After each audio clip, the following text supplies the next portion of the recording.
Kembali lagi bersama Bang Lai. Ini adalah part 5 kelanjutan dari film Serial Kingdom. Untuk teman-teman yang baru saja bergabung, Bang Lai sarankan untuk menonton part sebelumnya terlebih dahulu agar tidak kebingungan dengan alur filmnya, di mana part sebelumnya ada di bawah link deskripsi. Dan jika teman-teman suka dengan channel ini, jangan lupa untuk subscribe dan bunyikan lonceng notifikasinya. Dan inilah Kingdom.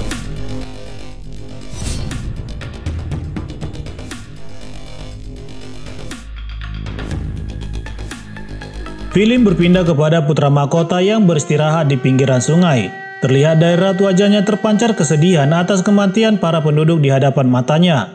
Dan Yeong mencoba untuk menyemangati putra mahkota bahwa apa yang terjadi bukanlah kesalahannya. Yeong juga menyampaikan bahwa Si-hin patut dicurigai karena ia sangat terampil menggunakan senjata, bahkan melebihi kemampuan para pasukan senjata kerajaan. Yeong curiga bahwa Si-hin adalah pasukan Chako, pasukan elit pemburu harimau. Mereka adalah pasukan yang sangat berbahaya, rela berbuat apa saja demi bertahan hidup, dan mungkin itulah kenapa Si-hin berani memasak korban gigitan Jeonbei seperti di awal film tadi.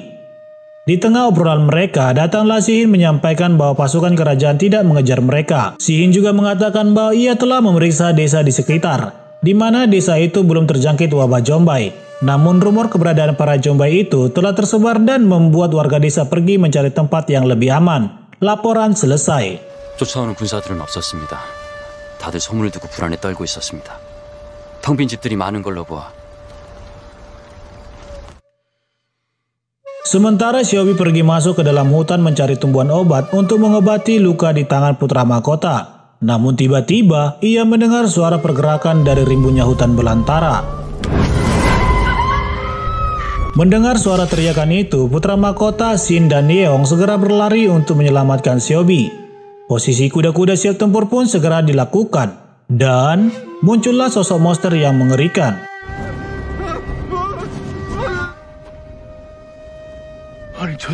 Setelah dia mati, ternyata itu adalah ketua hakim Cho Beom. Putra mahkota yang sudah kesal dengan kelakuan Beom langsung memberikan tendangan geledeknya. Beruntung Beom masih diberikan kesempatan untuk hidup.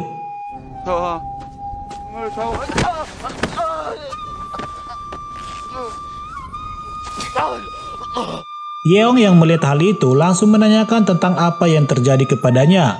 Beom pun menjelaskan bahwa kapal mereka diserang oleh Jeonbei dan hanya dia yang berhasil menyelamatkan diri. Beom juga mengatakan bahwa mereka diserang Jeonbei saat hampir tiba di Sangju. Mendengar hal itu, putra mahkota memutuskan untuk segera berangkat ke Sangju pada malam itu. 동네 근처 읍성에만 보냈습니다. 지금 당장 상주로 간다. Di Sangju, para penduduk masih melakukan aktivitas mereka seperti biasa tanpa ada rasa takut. Meski sebenarnya mereka telah mendengar rumor tentang wabah yang menyerang Dongnae. Dan seperti biasa, di balik terjadinya wabah pasti ada orang yang mencari keuntungan.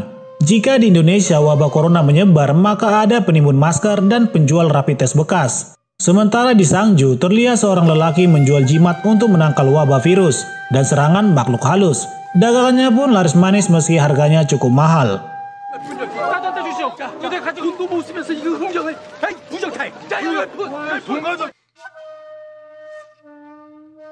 Terlihat kini anak buah Tuan Aeon melaporkan tentang rumor kejadian di Dongnae, di mana sinyal api yang dinyalakan adalah sinyal terjadinya wabah yang mengerikan.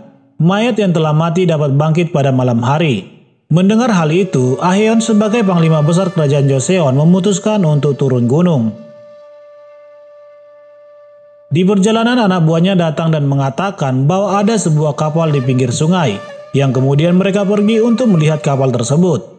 Saat memeriksanya, terkejutlah mereka, di mana kapal itu dipenuhi oleh noda darah yang menempel. Namun hal yang lebih aneh terjadi, di mana mereka tidak menemukan mayat. Kemanakah para mayat itu bersembunyi? Sementara putra mahkota telah sampai di sebuah desa di Sangju, dan saat mendekati desa itu terlihat bahwa para penduduk sedang menikmati babi guling. Melihat hal itu, putra mahkota mengatakan di mana saat ini orang kelaparan, tapi kalian dapat menikmati nasi dan daging babi. Dari manakah kalian dapat itu? Tanya sang putra mahkota. Yang kemudian seorang lelaki menjawab bahwa itu adalah upah mereka sehabis bekerja di sebuah acara. Namun di atas rumah terlihat seorang wanita sedang memegang pakaian sutra mahal. Beom yang melihat hal itu segera naik dan memeriksa rumah tersebut. Dan ternyata Di dalamnya penuh dengan barang-barang para bangsawan. Melihat hal itu, putra mahkota memaksa mereka untuk berkata jujur. Dan jika mereka jujur, maka hukuman akan dikurangi. Seorang lelaki kemudian jujur di hadapan putra mahkota bahwa semuanya itu mereka peroleh dari kapal yang berhenti di pinggir sungai. Kemudian putra mahkota menanyakan keberadaan mayat-mayat itu. Dan mereka menjawab bahwa mayat-mayat itu telah mereka kubur. Mendengar hal itu, putra mahkota meminta untuk diantarkan ke tempat pemakaman para Jombai. 하나, 내 너희들의 죄를 감면해 줍니다. Singkat cerita, akhirnya mereka sampai di tempat pemakaman para Jombai. Namun suatu hal yang tidak diinginkan terjadi, di mana para penduduk itu ingin menyerang putra mahkota.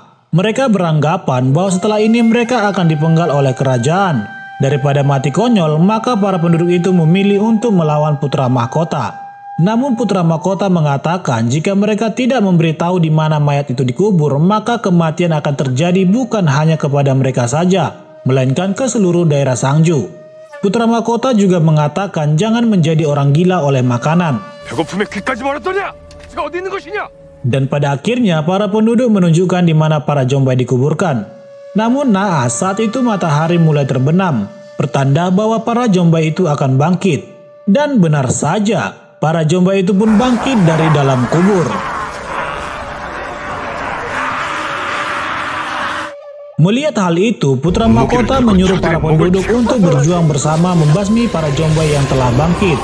Dan pertempuran yang sengit melawan Jombai pun terjadi.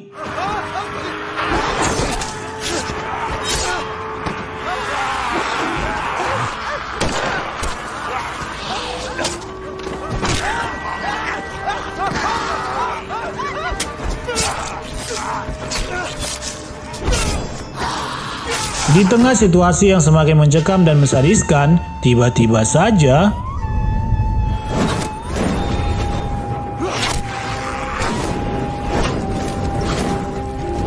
dan ternyata itu adalah pasukan Tuan Ahyeon. Tanpa berkata-kata, pasukan bantuan itu pun menyerang para Jombai dengan hebatnya.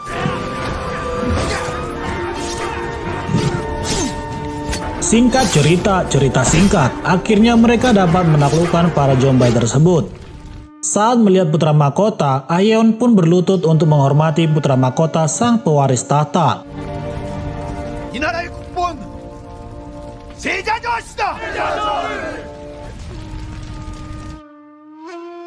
Di malam yang sama, Ahyeon membawa putra mahkota ke kediamannya. Di situ putra mahkota memberikan jurnal pengobatan ayahnya yang ditulis oleh sang tabib. Dan putra mahkota menjelaskan apa yang telah terjadi di kerajaan Joseon. Namun Ahyeon menyuruh putra mahkota untuk beristirahat dahulu. Sementara di luar, Shobi menanyakan siapakah Tuan Ahyeon itu kepada Yeong. Yang kemudian Yeong menanyakan apa maksud dari pertanyaan Shobi. Shobi kembali mengatakan saat melawan para Jombai itu, para pasukan Ahyeon langsung memenggal kepala Jombai dan membakarnya. Sepertinya mereka sudah mengenal para Jombai ini terlebih dahulu. Yeong yang mendengar penjelasan Shobi langsung menemui putra mahkota dan mencurigai Ahyeon bekerja sama dengan ketua Dewan Negara. Namun putra mahkota menyuruh Yeong untuk berhenti ngebacot. 도망가서 쉬거라. 그간 쉬지도 못하고 달려오지 않았느냐? Sementara sebelum matahari terbit, Shin pergi diam-diam ke suatu tempat. Tempat itu adalah desa di mana ia dilahirkan. Dan terlihat desa itu sudah tidak berpenghuni. Shin kemudian mengingat masa-masa saat dia berada di desa itu. Beom yang berada di pintu utara Sangju mendengar bahwa pasukan kelima yaitu pasukan elit kerajaan telah dikerahkan untuk menangkap putra mahkota. Kemudian Beom pergi untuk mencari Shobi, di mana Beom mengajak Shobi untuk lari bersamanya. Namun Shobi mengatakan bahwa ia akan tetap mendampingi putra mahkota dan menyarankan Beom untuk ganti titit jika ingin menjadi pria pengecut. 저 학교에서 얼마나 있으신 줄 아십니까? 있으십니까? 그것이 저 학교 가겠습니다.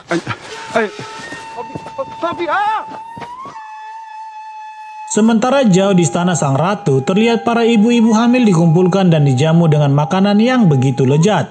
Dan terlihat juga di situ ada istri pengawal pribadi putra mahkota. Apakah yang terjadi? Nanti kita akan tempe ceritanya.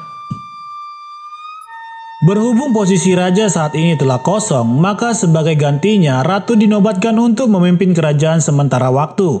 Dan Ketua Dewan Negara juga membacakan surat tulisan dari Paduka Raja, yang sebenarnya surat itu ditulis oleh dia sendiri. Di dalam surat itu dikatakan tentang penangkapan sang putra mahkota yang ingin merebut tahta kerajaan.